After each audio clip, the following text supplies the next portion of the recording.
नमस्कार, हरे कृष्णा। जीवन में दुख की घड़ियां सबके जीवन में आती हैं। हर एक व्यक्ति इसे छूता नहीं है। हर एक व्यक्ति कठिन परिस्थितियों का सामना करना ही पड़ता है, क्योंकि हमारे आसपास जो लोग हैं वो सब अपने अपने कर्म कर रहे हैं, अपने अपने विचारों से जीवन को आगे बढ़ा रहे हैं। लेकिन कुछ लोगों के जीवन में ऐसी परिस्थितियां आती हैं कि व्यक्ति उनसे निकल नहीं पाते हैं और उनको लगता है जीवन खत्म हो गया और आगे कैसे बढ़ा जाए। लोग भी उनका साथ देना बंद कर देते हैं। कभी कभी ऐसी स्थिति भी आ जाती है, चाहे पारिवारिक हो, चाहे सामाजिक हो, चाहे आत्मिक हो, यानी शारीरिक तौर पे। क्योंकि जब तक आपका शरीर चलता है लोग आपके बारे में सुनते हैं, लेकिन जब आपका शरीर आपका साथ नहीं देता है तो लोग भी कुछ समय तक आपके लिए आपकी सेवा करते हैं, फिर वो आप भी उनके लिए एक बोझ बन जाते हैं। तो ये ऐसी परिस्थितियां बहुत लोगों के सामने आती हैं, चाहे फिजिकल हो चाहे फाइनेंशियली हो। अगर आर्थिक तंगी होती है तब भी व्यक्ति अपने आप में टूट जाते हैं। बहुत लोग बहुत कुछ कर भी जाते हैं, यानी सुसाइड कर लेते हैं, क्योंकि ये सारी जो स्थितियां होती हैं व्यक्ति को तोड़ देती हैं अंदर से। लेकिन अगर व्यक्ति सोचे तो हर एक चीज का सॉल्यूशन है, हर एक चीज से बाहर निकला जा सकता है। जिंदगी एक बार मिलती है, दोबारा नहीं मिलती कि उस चीज को उसी समय सही कर सकते हैं। आप लोग जो भी चाहते हैं उसको उसी पल ठीक कर सकते हैं। इसीलिए श्री कृष्ण जी ने अर्जुन से कहा है कि हे अर्जुन, भूतकाल के बारे में सोच के और भविष्य की चिंता करके आप अपने वर्तमान को खराब करते हैं, क्योंकि दोनों ही चीजें व्यक्ति के वश में नहीं है, ना भूतकाल ना भविष्य।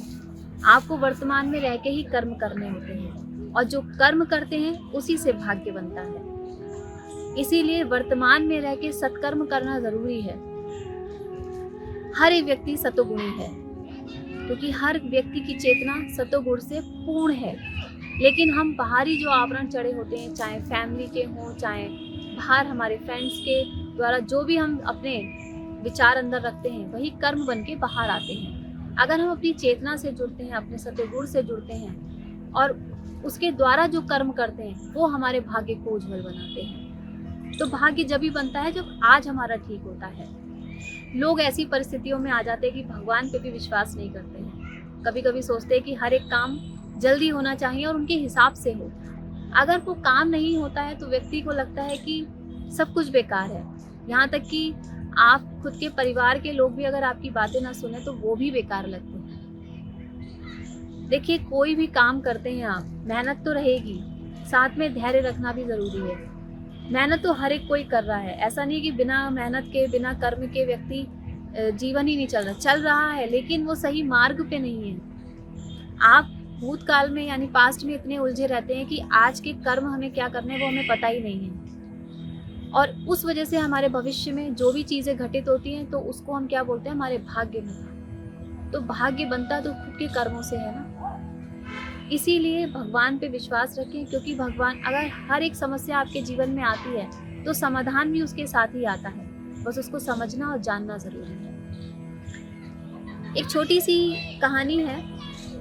एक स्टूडेंट था, यानी कि उनके स्कूल में एक प्रतियोगिता रखी गई थी जनरल नॉलेज की। तो बहुत सारे स्टूडेंट्स ने उसमें पार्ट लिया था, स्कूल के सारे बच्चों ने लिया था। उसमें एक विद्यार्थी ने अव्वल मतलब उसको क्लियर कर दिया और उस बच्चे को एक इनाम भी मिला, जिसमें उसे पैसे मिले 5,000 रुपए और साथ में कुछ तोहफा भी दिया गया।